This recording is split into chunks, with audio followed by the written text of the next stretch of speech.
राधे राधे महाराज जी। महाराज जी, मुझे आज से ठीक 2 साल पहले आज ही के दिन भगवान के आगे पूर्ण समर्पण हेतु गलती से भगवत प्राप्ति हो गई। कि मतलब भगवान के आगे समर्पण किया तो गलती से इनको भगवत साक्षात्कार या प्राप्ति, आप जो भी समझ लें, वो हो गई। और ये तब हुआ जब आपकी एक रील देखी जिसमें कृष्णाय वासुदेवाय मंत्र के बारे में आपने बताया, इसका जाप करो भारी से भारी। बढ़िया से अरे बच्चा क्या पूरा जीवन चलो भाई, तुम भगवान कृपालु, कभी भी किसी के सामने आ सकते।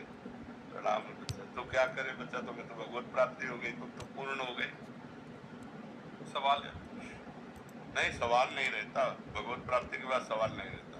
ब्रह्म भूता प्रसन्न आत्मान सोचति न कांक्षति समा सर्वेषु भूतेषु मद भक्तिं लभते पराम। जिसे ब्रह्म की अनुभूति, परमात्मा की अनुभूति हो जाती है, उसके अंदर कोई प्रश्न नहीं रहता, कोई चाह नहीं रहती, कोई भय नहीं रहता, कोई चिंता नहीं रहती, कोई शोक नहीं रहता। इसीलिए तो हंस दिए। एक आए थे और उनका हमको भगवान का साक्षात्कार हो गया। बता क्यों रहे हो? ये बताने की बात है। बोले कोई मानते नहीं कि हमको भगवान का साक्षात्कार। अभी उसकी दृष्टि में कोई मानता ही नहीं। यही दृष्टि बता रही कि तू अज्ञानी है, तेरे को भगवत प्राप्ति नहीं हुई। जिसे भगवत प्राप्ति होती है वो छपवाता थोड़ी घूमता है कि मेरे को भगवत प्राप्ति हो गई। क्या भगवत प्राप्ति? पर महाराज जी उसके बाद क्या हुआ? 2 महीने बहुत अच्छा चला, सब कुछ सब अच्छा चला। बच्चा बकवास है। 2 महीने चला पीस के। एक बार जिसे भगवत साक्षात्कार हो जाता तो हमें पता ले भगवत प्राप्ति किसे कहते हैं। एक बार जिसे भगवत प्राप्ति हो जाती, दोबारा संसार उसकी दृष्टि में नहीं आता, वही वो छाया रहता। प्रिय मूर्ति नैनन बसे तेहि रस रहाय समाय, ये लक्षण सुनि प्रेम के और न कछु सुहाय, और न कछु सुहाय। फिरे अपने मद मातो कुटुम देह ते जाए, छूट सब ही विधि नातो। जहाँ जहाँ पिय की बात सुने खोजस तिन गैनन, हित द्रो छिन छिन ले प्रेम जल भरी भरी। वो बस उसी आनंद में डूबा रहता है। जो आनंद सिंधु भगवान का एक बार साक्षात्कार कर ले, वो उसी आनंद में रूप छके घूमत। भगवत प्राप्ति होती क्या आखिर? मतलब क्या भगवत प्राप्ति? मतलब भगवान का साक्षात्कार जैसे हम आप देख रहे हैं वैसा? हाँ, और एक होता तत्वबोध जो अंदर से होता है, और ये भगवत साक्षात्कार ऐसे होता है। एक बार हितधाम में थे, 10-5 लोग उनके साथ थे और ऐसी लड़की थी, तो 10-5 लोग नौजवान सब ऐसे हमारे पास आए। बोले श्री जी ने इनको दर्शन दिए हैं, वो आपके दर्शन के लिए आई है। हमारी श्री जी स्वामिनी, उनको श्री जी ने दर्शन दे दिया तो हमको उनके पास दर्शन करने जाना चाहिए। अब उनको जरूरत क्या हमारे पास आने की, पर चलो बुलाओ। अब वो तो मार माला पहने और सब लोग वैसे सब ड्रामा बनाए हुए थे। सामने आए बैठे हमका बच्चा, आंख में आंख मिलाए हमका बच्चा, तुम्हें श्री जी के दर्शन हुए? नहीं महाराज जी, स्वप्न में हुए। हमका नहीं बच्चा, स्वप्न में तुम्हें श्री जी के दर्शन हुए?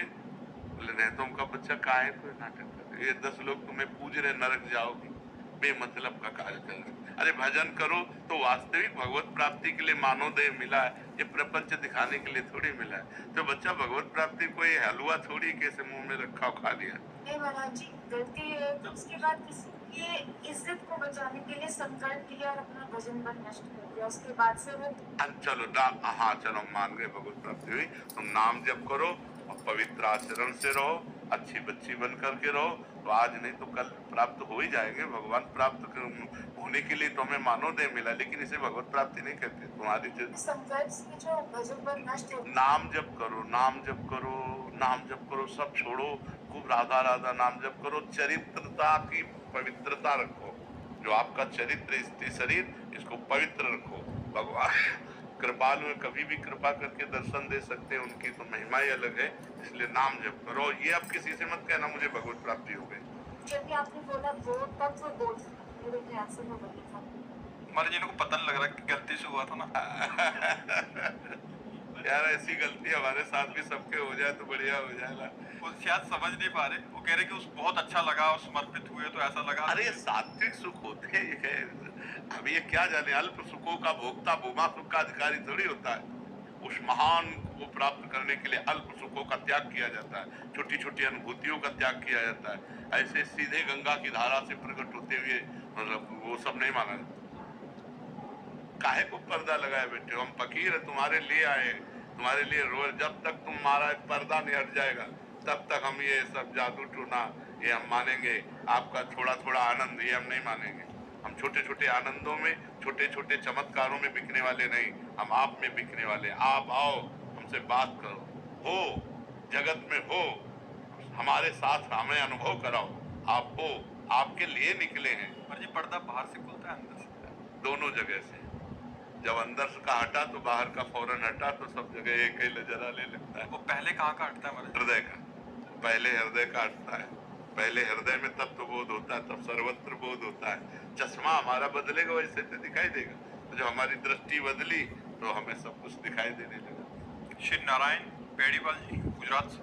राधा वल्लभ जी। श्री हरिवंश महाराज जी।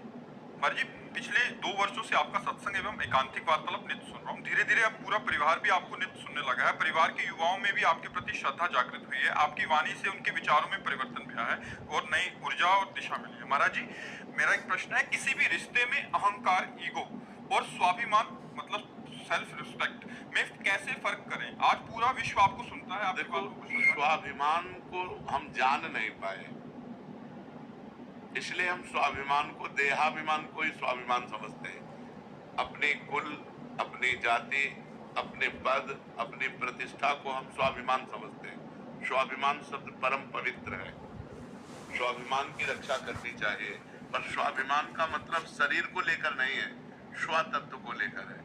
स्व तत्व आत्मा को कहते हैं। शंकर सहज स्व रूप समारा, लाग समाधि अखंड अपारा। स्व आत्म तत्व को लेकर के है, भगवत तत्व को लेकर के है। स्वाभिमान हम या तो किसी जाति पक्ष को लेते हैं या कुल धर्म को लेते हैं। Even in